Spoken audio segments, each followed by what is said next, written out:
Mariana Enríquez, que se llama Las cosas que perdimos en el fuego. Las cosas que perdimos en el fuego, de Mariana Enríquez. El otro cuento que les leí les gustó bastante, así que vamos con otro que se llama La casa de Adela. La casa de Adela. La casa de Adela. Todos los días pienso en Adela, y si durante el día no aparece su recuerdo, las pecas, los dientes amarillos, el pelo rubio demasiado fino, el muñón en el hombro, las botitas de gamuza, regresa de noche, en sueños. Los sueños con Adela son todos distintos, pero nunca falta la lluvia ni faltamos mi hermano y yo, los dos parados frente a la casa abandonada con nuestros pilotos amarillos, mirando a los policías en el jardín que hablan en voz baja con nuestros padres. Nos hicimos amigos porque ella era una princesa de suburbio, mimada en su enorme chalet inglés insertado en nuestro barrio gris de Lanús, tan diferente que parecía un castillo, y sus habitantes, los señores, y nosotros, los siervos, en nuestras casas cuadradas de cemento con jardines raquíticos. Nos hicimos amigos porque ella tenía los mejores juguetes importados que le traía su papá de Estados Unidos, y porque organizaba las mejores fiestas de cumpleaños cada 3 de enero, poco antes de Reyes y poco después de Año Nuevo, al lado de la pileta, con el agua que bajo el sol de la siesta parecía plateada, hecha de papel de regalo, y porque tenía un proyector y usaba las paredes blancas del living para ver películas mientras el resto del barrio todavía tenía televisores blanco y negro. Pero sobre todo nos hicimos amigos de ella, mi hermano y yo, porque Adela tenía un solo brazo. O a lo mejor sería más preciso decir que le faltaba un brazo, el izquierdo. Por suerte no era zurda. Le faltaba desde el hombro. Tenía ahí una pequeña protuberancia de carne que se movía, con un retazo de músculo, pero no servía para nada. Los padres de Adela decían que había nacido así, que era un defecto congénito. Muchos otros chicos le tenían miedo o asco. Se reían de ella, le decían monstruita a Efesio, bicho incompleto. Decían que le iban a contratar en un circo, que seguro estaba su foto en los libros de medicina. A ella no le importaba, ni siquiera quería usar un brazo ortopédico. Le gustaba ser observada y nunca ocultaba el muñón. Si veía repulsión en los ojos de alguien, era capaz de refregarle el muñón por la cara o sentarse muy cerca y rozar el brazo del otro con su apéndice inútil hasta humillarlo, hasta dejarlo al borde de las lágrimas. Nuestra madre decía que Adela tenía un carácter único, era valiente y fuerte, un ejemplo, una dulzura, qué bien la criaron, qué buenos padres, insistía. Pero Adela decía que sus padres mentían. Sobre el brazo. No nací así, contaba. ¿Y qué pasó?, le preguntábamos. Y entonces ella contaba su versión, sus versiones, mejor dicho. A veces contaba que le había atacado su perro, un Doberman negro, llamado Infierno. El perro se había vuelto loco, le suele pasar a los Doberman, una raza que, según Adela, tenía un cráneo demasiado chico para el tamaño del cerebro. Por eso les dolía siempre la cabeza y se enloquecían de dolor. Se les trastornaba el cerebro apretado contra los huesos. Decía que la había atacado cuando ella tenía 2 años.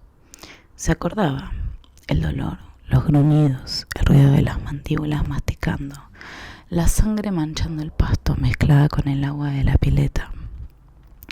Su padre lo había matado de un tiro de excelente puntería, porque el perro, cuando recibió el disparo, todavía cargaba con Adela bebé entre los dientes.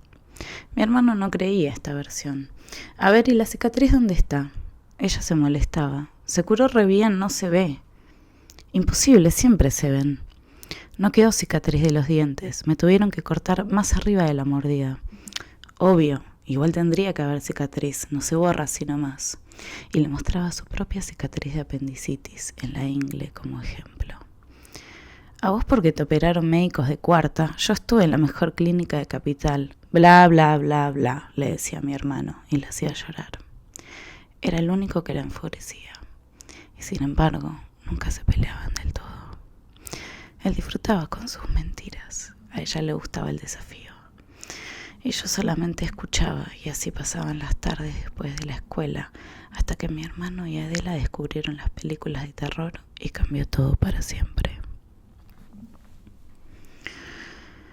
No sé cuál fue la primera película. A mí no me daban permiso para verlas. Mi mamá decía que era demasiado chica. Pero Adela tiene mi misma edad, insistía yo. Problema de sus papás si la dejan, ya te dije que no, decía mi mamá. Y era imposible discutir con ella. ¿Y por qué a Pablo lo dejas? Porque es más grande que vos. Porque es varón, gritaba mi papá, entrometido, orgulloso. Los odio, gritaba yo, y lloraba en mi cama hasta quedarme dormida. Lo que no pudieron controlar fue que mi hermano, Pablo y Adela, llenos de compasión, me contaran las películas, y cuando terminaban de contarme las películas, contaban más historias. No puedo olvidarme de esas tardes, cuando Adela contaba, cuando se concentraba y le ardían los ojos oscuros, el parqué de la casa se llenaba de sombras que corrían, que saludaban burlonas. Yo las veía cuando Adela se sentaba de espaldas al ventanal, en el living. No se lo decía, pero Adela sabía. Mi hermano no sé. Él era capaz de ocultar mejor que nosotras. Él supo ocultar hasta el final, hasta su último acto, hasta que solamente quedó de él ese costillar a la vista, ese cráneo destrozado y sobre todo ese brazo izquierdo en medio de las vías, tan separado de su cuerpo y del tren que no parecía producto del accidente, del suicidio. Le sigo diciendo accidente a su suicidio. Parecía que alguien lo había llevado hasta el medio de los rieles para exponerlo como un saludo, un mensaje. La verdad es que no recuerdo cuáles de las historias eran resúmenes de películas y cuáles eran inventos de Adela o de Pablo. Desde que entramos en la casa, nunca pude ver una película de terror. 20 años después conservo la fobia y, si veo una escena por casualidad o por error en la televisión, esa noche tomo pastillas para dormir y durante días tengo náuseas y recuerdos de Adela sentada en el sofá con los ojos quietos y sin su brazo, mientras mi hermano la miraba con adoración. No recuerdo, es cierto, mucho de las historias. Apenas una sobre un perro poseído por el demonio. Adela tenía debilidad por las historias de animales.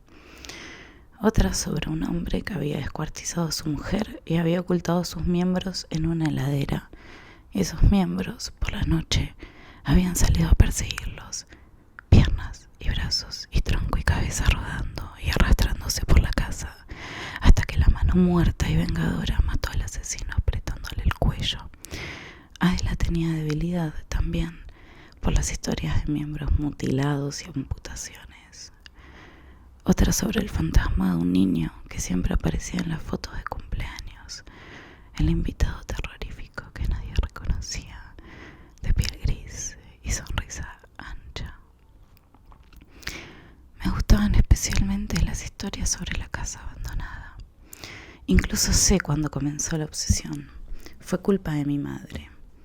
Una tarde, después de la escuela, mi hermano y yo la acompañamos hasta el supermercado. Ella por el paso cuando pasamos frente a la casa abandonada que estaba a media cuadra del negocio. Nos dimos cuenta y le preguntamos por qué corría. Ella se rió. Me acuerdo de la risa de mi madre, de lo joven que era esa tarde de verano, del olor a champú de limón de su pelo y de la carcajada de chicle de menta. Soy más tonta. Me da miedo esa casa, no me hagan caso. Trataba de tranquilizarnos, de portarse como una adulta, como una madre. ¿Por qué?, dijo Pablo. Por nada, está abandonada. ¿Y? No hagas caso, hijo. Decime, dale. Me da miedo que se esconda alguien adentro, un ladrón, cualquier cosa.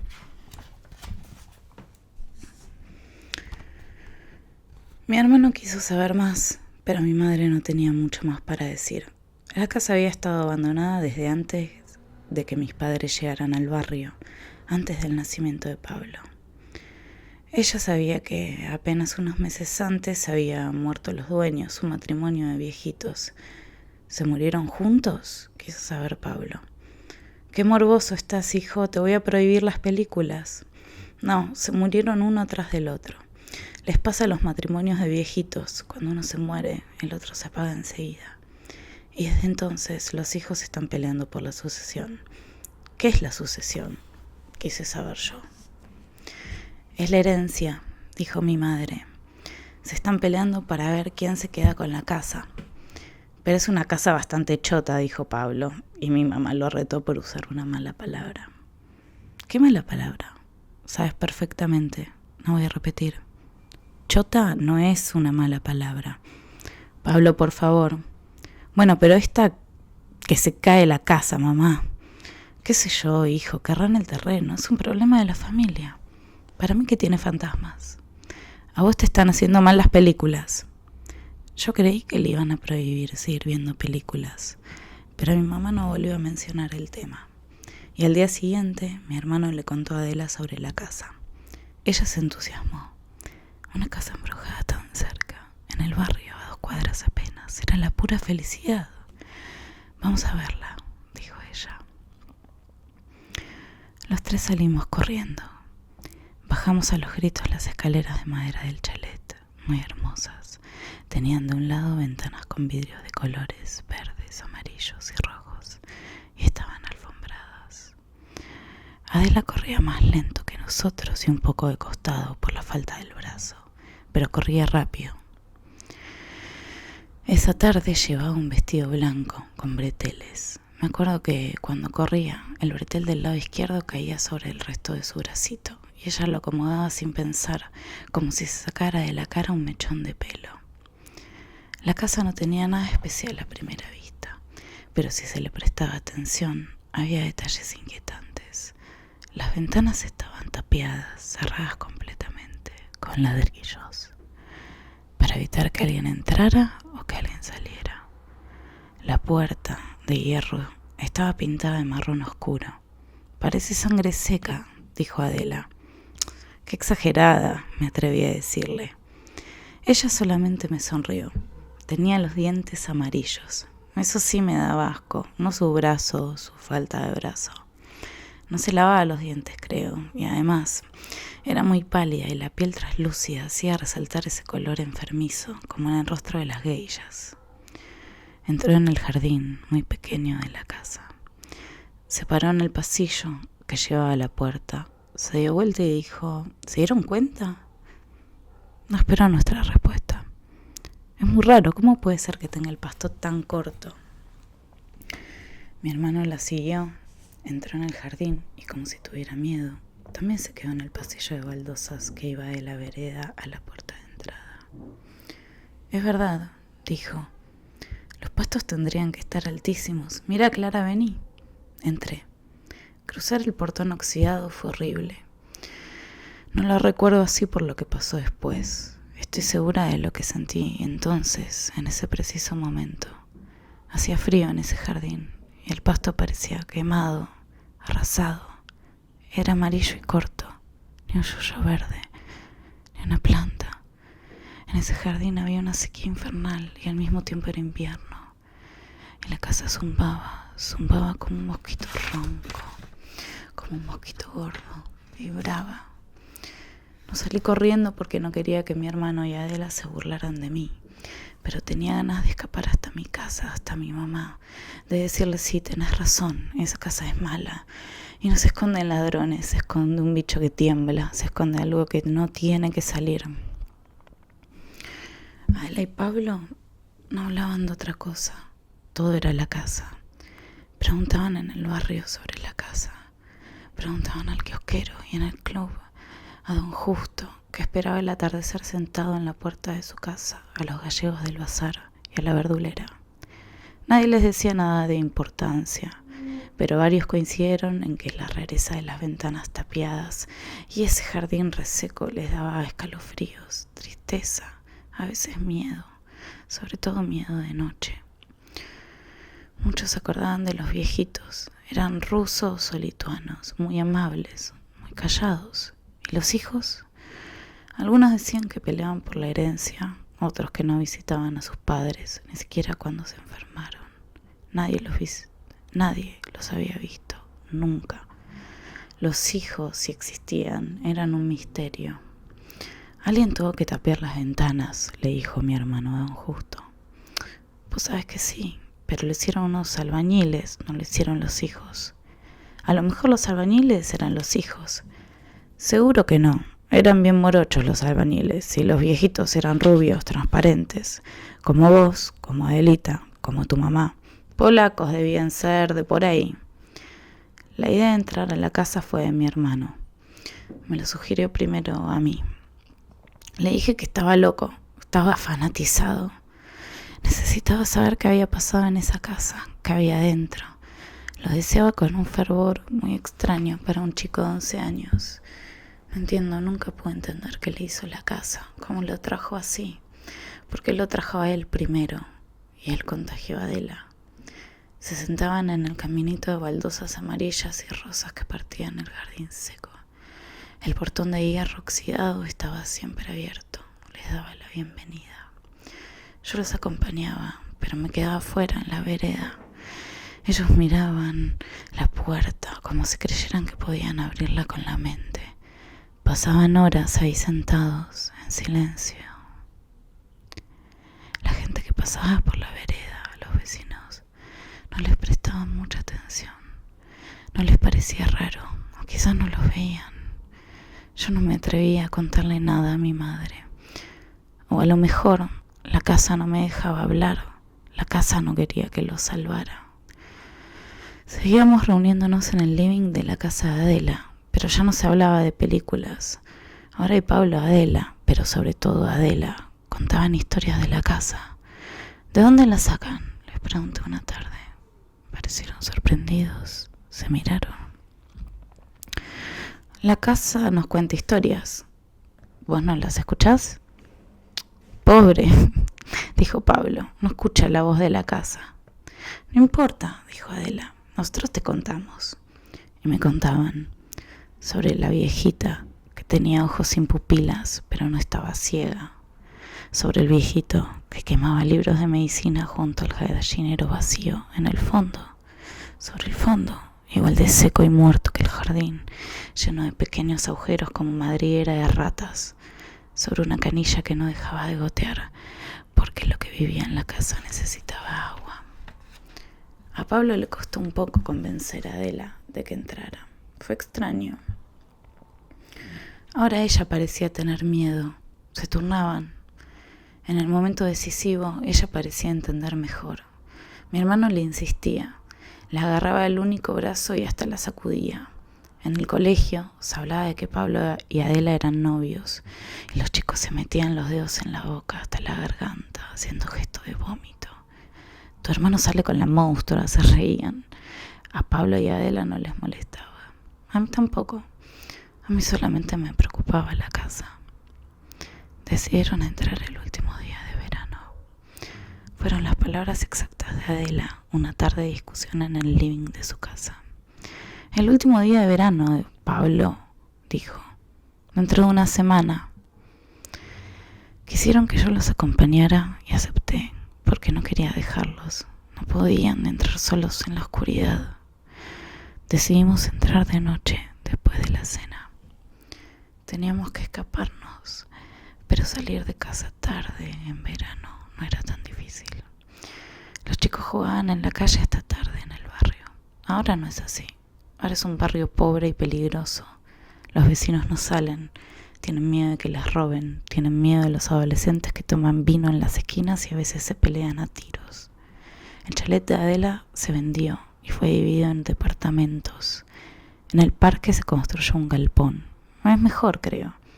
El galpón oculta las sombras. Un grupo de chicas jugaba al elástico en medio de la calle. Cuando pasaba un auto, circulaban muy pocos. Paraban para dejarlo pasar. Más lejos, otros pateaban una pelota. Y donde el asfalto era más nuevo, más liso, algunos adolescentes patinaban. pasamos entre ellos, desapercibidos. Adela esperaba en el jardín muerto. Estaba muy tranquila, iluminada. Conectada, pienso ahora. Nos señaló la puerta y yo gemí de miedo. Estaba entreabierta, apenas una rendija. ¿Cómo?, preguntó Pablo. La encontré así. Mi hermano se sacó la mochila y la abrió. Traía llaves, destornilladores, palancas, herramientas de mi papá que había encontrado en una caja en el lavadero. Ya no las iba a necesitar. Estaba buscando la linterna. No hace falta, dijo Adela. La miramos confundidos. Ella abrió la puerta del todo y entonces vimos que adentro de la casa había luz. Recuerdo que caminamos de la mano bajo esa luminosidad que parecía eléctrica, aunque en el techo, donde debería haber lámparas, solo había cables viejos asomando de los huecos como ramas secas. Parecía la luz del sol. Afuera era de noche y amenazaba tormenta, una poderosa lluvia de verano. Ahí adentro hacía frío y olía a desinfectante y la luz era como de hospital. La casa no parecía rara por adentro. En el pequeño hall de entrada estaba la mesa del teléfono, un teléfono negro como el de nuestros abuelos. Que por favor no suene, que no suene, me acuerdo que recé así, que repetí eso en voz baja con los ojos cerrados. Y no sonó. Los tres juntos pasamos a la siguiente sala. La casa se sentía más grande de lo que parecía desde afuera y zumbaba como si vivieran colonias de bichos ocultos detrás de la pintura de las paredes. Adela se adelantaba, entusiasmada, sin miedo. Pablo le pedía, espera, cada 3 pasos. Ella hacía caso, pero no sé si escuchaba claramente. Cuando se daba vuelta para mirarnos, parecía perdida. En sus ojos no había reconocimiento. Decía sí, pero yo sentía que ella no nos hablaba. Pablo sintió lo mismo, me lo dijo después. La sala siguiente, en el living, tenía sillones sucios de color mostaza, grisados por el polvo. Contra la pared se apilaban estantes de vidrio. Estaban muy limpios y llenos de pequeños adornos, tan pequeños que tuvimos que acercarnos para verlo. Recuerdo que nuestros alientos, juntos, empañaron los estantes más bajos, los que alcanzábamos. Llegaban hasta el techo. Al principio no supe lo que estaba viendo. Eran objetos chiquitísimos, de un blanco amarillento, con forma semicircular. Algunos eran redondeados, otros más puntiagudos. No quise tocarlos. Son uñas, dijo Pablo. Sentí que el zumbido me ensordecía y me puse a llorar. Abracé a Pablo, pero no dejé de mirar. En el siguiente estante, el de más arriba, había dientes, muelas con plomo negro en el centro, como las de mi papá, que las tenía arregladas, incisivos, como los que me molestaban cuando empecé a usar aparatos, paletas como las de Roxana, la chica que se sentaba delante de mí en el colegio. Cuando levanté la cabeza para alcanzar a ver el tercer estante, se fue la luz. Adela gritó en la oscuridad. Mi corazón lateaba tan fuerte que me dejaba sorda, pero sentía que mi hermano, que me abrazaba los hombros, que no me soltaba. De pronto vi un redondel de luz en la pared.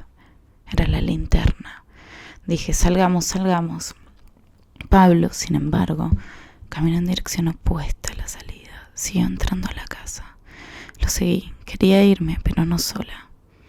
La luz de la linterna iluminaba cosas sin sentido. Un libro de medicina, de hojas brillantes, abierto en el suelo. Un espejo colgado cerca del techo. ¿Quién podía reflejarse ahí? Una pila de ropa blanca. Pablo se frenó. Movía la linterna y la luz sencillamente no mostraba ninguna otra pared. Esa habitación no terminaba nunca o sus límites estaban demasiado lejos para ser iluminados por una linterna. Vamos, volví a decirle. Y recuerdo que pensé en salir sola, en dejarlo, en escapar. ¡Adela!, gritó Pablo. No se la escuchaba en la oscuridad. ¿Dónde podía estar? En esa habitación eterna. Acá. Era su voz, muy baja, cerca. Estaba detrás de nosotros, retrocedimos. Pablo iluminó el lugar de donde venía la voz y entonces la vimos. Adela no había salido de la habitación de los estantes. Nos saludó con la mano derecha, parada junto a una puerta. Después giró, abrió la puerta que estaba a su lado y la cerró detrás de ella. Mi hermano corrió, pero cuando llegó a la puerta ya no pudo abrirla. Estaba cerrada con llave. Sé lo que Pablo pensó. Buscar las herramientas que había dejado fuera en la mochila para abrir la puerta que se había llevado Adela. Yo no quería sacarla, solamente quería salir y lo seguí, corriendo. Afuera llovía y las herramientas estaban desparramadas sobre el pasto seco del jardín, mojadas, brillaban en la noche. Alguien las había sacado de la mochila. Cuando nos quedamos quietos un minuto, asustados, sorprendidos, alguien cerró la puerta desde adentro. La casa dejó de zumbar. No recuerdo bien cuánto tiempo pasó Pablo intentando abrirla, pero en algún momento escuchó mis gritos y me hizo caso. Mis padres llamaron a la policía. Y todos los días y casi todas las noches vuelvo a esa noche de lluvia. Mis padres, los padres de Adela, la policía en el jardín, nosotros empapados con pilotos amarillos, los policías que salían de la casa diciendo que no con la cabeza, la madre de Adela desmayada bajo la lluvia. Nunca la encontraron, ni viva ni muerta. Nos pidieron la descripción del interior de la casa. Contamos, repetimos. Mi madre me dio un cachetazo cuando hablé de los estantes y de la luz. La casa está llena de escombros, mentirosa, me gritó. La madre de Adela lloraba y pedía, por favor, ¿dónde está Adela? ¿Dónde está Adela? ¿Dónde está Adela? En la casa, le dijimos. Abrió una puerta de la casa. Entró en una habitación y ahí debe estar todavía. Los policías decían que no quedaba una sola puerta dentro de la casa, ni nada que pudiera ser considerado una habitación. La casa era una cáscara, decían. Todas las paredes interiores habían sido demolidas. Recuerdo que los escuché decir máscara, no cáscara. La casa es una máscara, escuché. Nosotros mentíamos, o habíamos visto algo tan feroz que estábamos choqueados. Ellos no querían creer siquiera que habíamos entrado a la casa. Mi madre no nos creyó nunca, ni siquiera cuando la policía rastrilló el barrio entero, allanando cada casa. El caso estuvo en televisión, nos dejaban ver los noticieros, nos dejaban leer las revistas que hablaban de la desaparición. La madre de Adela nos visitó varias veces y siempre decía, a ver si me dicen la verdad, chicos, a ver si se acuerdan. Nosotros volvíamos a contar todo. Ella se iba llorando. Mi hermano también lloraba. Yo la convencí, yo la hice entrar, decía. Una noche, mi papá se despertó y escuchó que alguien intentaba abrir la puerta. Se levantó de la cama, agazapado. Pensaba que encontraría un ladrón. Encontró a Pablo, que luchaba con la llave en la cerradura. Esa cerradura siempre andaba mal. Llevaba herramientas y una linterna en la mochila. Los escuché gritar durante horas y recuerdo que mi hermano le pedía, por favor, que quería mudarse, que si no se mudaba se iba a volver loco. Nos mudamos. Mi hermano se volvió loco igual. Se suicidó a los 22 años. Yo reconocí el cuerpo destrozado. No tuve opción. Mis padres estaban de vacaciones en la costa cuando se tiró bajo el tren, bien lejos de nuestra casa, cerca de la estación Becar. No dejó una nota. Él siempre soñaba con Adela. En sus sueños, nuestra amiga no tenía uñas ni dientes. Sangraba por la boca, sangraban sus manos. Desde que Pablo se mató, vuelvo a la casa. Entro en el jardín, que sigue quemado y amarillo. Miro por las ventanas, abiertas como ojos negros. La policía derrumbó los ladrillos que las tapiaban hace 15 años y así quedaron, abiertas. Adentro de la casa, cuando el sol la ilumina, se ven vigas y el techo agujereado y basura. Los chicos del barrio saben lo que pasó ahí adentro. En el suelo pintaron con aerosol el nombre de Adela.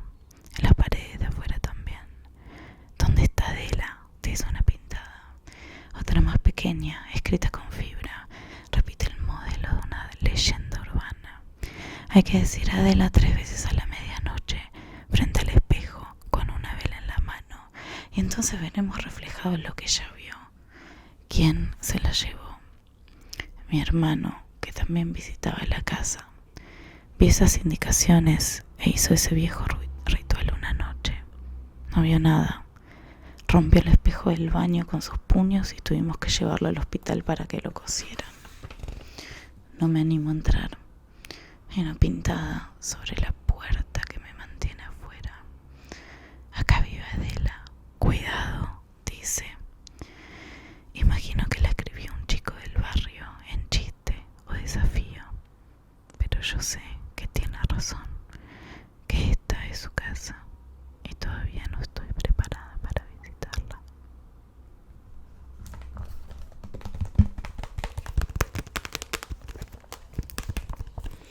Espero que les haya gustado mi lectura de La casa de Adela, del libro Las cosas que perdimos en el fuego, de Mariana Enríquez. Se